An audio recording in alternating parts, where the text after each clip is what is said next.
Welcome back to Jammin' with Michelle. Today's video is all about nail wrap application. So I've gotten out a sheet of my nail wraps and you can see I've already used a couple of them on this hand, on my ring finger and my thumb. So this is what a full sheet of nail wraps looks like. It comes with 18 of these vinyls on it, and each vinyl is enough for 2 fingernails or even more toes. If you use some of the bigger ones, you can cut them up into smaller sizes for your toes, which I do very frequently. So basically, I hope you have had a chance to watch my nail prep video. If you haven't, I suggest putting a pause on this video and going to check that out first, because you want to do your nail prep really well so that your manicure will last. I'm going to use a couple of products today. I'm going to use a sheet of nail wraps. I am going to use our purple cuticle pusher, a set of cuticle scissors. Both of these, by the way, can be obtained in our application toolkit, which comes in this really handy bag that can hold all your tools, plus your heater, plus nail wraps, and it's only $12.50, which is basically the cost of just scissors at many drugstores. And the last product I'm going to use is our heater. So the nail prep was all about getting the oils off of your nails. So we're going to keep that in mind as we're applying these nail wraps. We don't want to add any extra oil to our process. So the first thing I'm going to do is size up my wraps onto my fingers based on the width of the wrap compared to the width of my fingernail. I want my fingernail to be just a little bit wider than the wrap. Or conversely, you can say you want the wrap to be a little bit narrower than your fingernail. So when it comes to picking nail wraps, you want to think thin. So I always start by looking at the smallest wrap and laying it on top of my nail. And what I'm looking for is to see, can I see some nail around it? Yes, with this small size, I can see quite a bit of nail around it. So now I'm going to go up to the next size. Can I see some nail? Yes, I can still see quite a bit of nail. So I'm going to go up to the next size. Can I see some nail? Yes, not much. So then I go up to the next size. Can I see some nail? No. And at this point, you might even have to wrap it around and then like really look at the sides yourself, like hold it up close to your eyes and get a good look.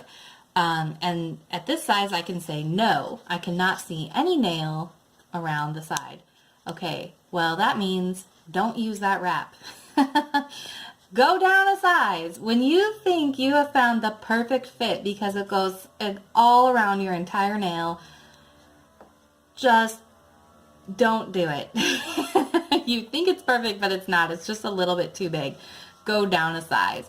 And that is actually really important, especially if you have nails like mine, which are curved, either from side to side or from tip to cuticle.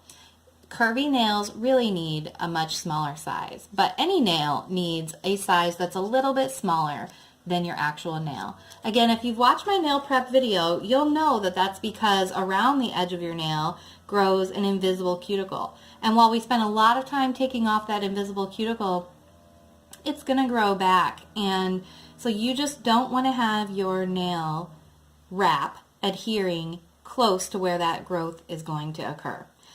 Okay, so in this case, the third nail wrap is the perfect size for my ring finger. So I'm going to pull it back with a tool, and I don't want to use my fingers because your fingers have oil on them. So I'm just going to peel it back like that. Now, alternatively, I could, this one I've already cut because I used it on my other hand already. Another way is to, if you haven't cut it, you need to peel it back with your tool, and then you would cut it in half. Okay, so that's pretty simple. I'm just going to put this right back since I'm not using that size. And go back to using this one. Okay, so now I've picked it up and I'm going to apply it with the curved edge down by my cuticle. But first I'm going to warm it up. I'm warming it up in front of our little heater. It gives out just the right amount of heat. It's not too hot, and you can see the air current is not too much, and you can hear that it's not too loud. So it's a pretty handy little tool. I warmed it up until it started to curl just a little bit. I usually like to warm it up a little bit less than that, and just let it soften just a tad. You don't really need it to curl. And then I put it on my nail, and I'm just rubbing straight from the cuticle to the tip, just down the middle. Okay? I'm not rubbing the rest of it down yet. I just want to adhere just the center part of it. And now I'm going to warm up the side. And now that that's warm, I'm going to press down from the center to the side edge. Straight motions, going straight from the center over to that side edge, only on the side that I just warmed up. The nail wraps warm up pretty quickly, and they also lose their heat pretty quickly. The heat simply activates the glue. It's the pressure that really adheres it to your nail. So I'm pressing it down and just making sure it's really smooth. If you've ever applied a window cling or decal, you know what this process is. It's all about getting those bubbles out, getting the smoothness down, and getting the seal around the edge. Okay, so now with that side properly adhered, I'm going to warm up the other side just for a few seconds. And now I'm pressing down from the middle to the side edge, straight down once again. And just really making sure it's all nicely smoothed down. Going over the tip once again. And we're done. So typically I would do all the rest of my fingers that I'm going to put wraps on before moving on to the next stage, but at this point, for the sake of the video, I'm just doing one fingernail. At this point I just trim off the extra, so just to get it out of the way.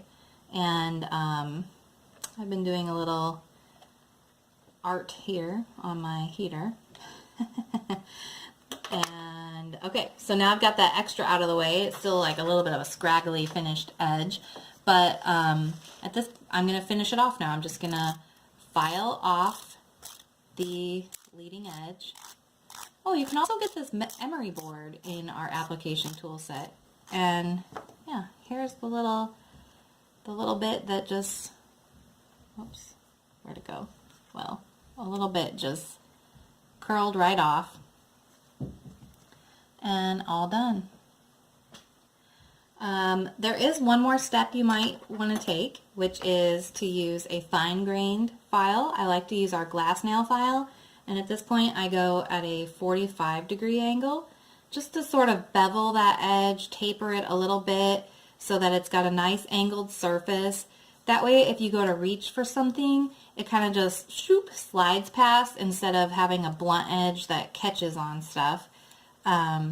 Just helps your manicure last a little bit longer and gives it a nice smooth finish. If you want to double check that you're totally done, that you've filed off all the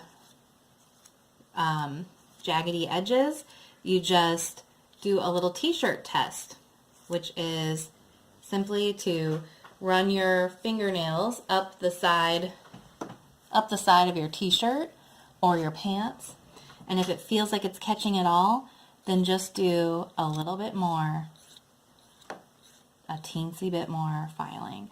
And what I love about the glass nail file is it's really not aggressive, so you're not going to end up taking off like a whole bunch of your nail wrap at this point. You're just getting off any little scraggly ends. And then I do the t-shirt test once more. Feels good. I'm good to go.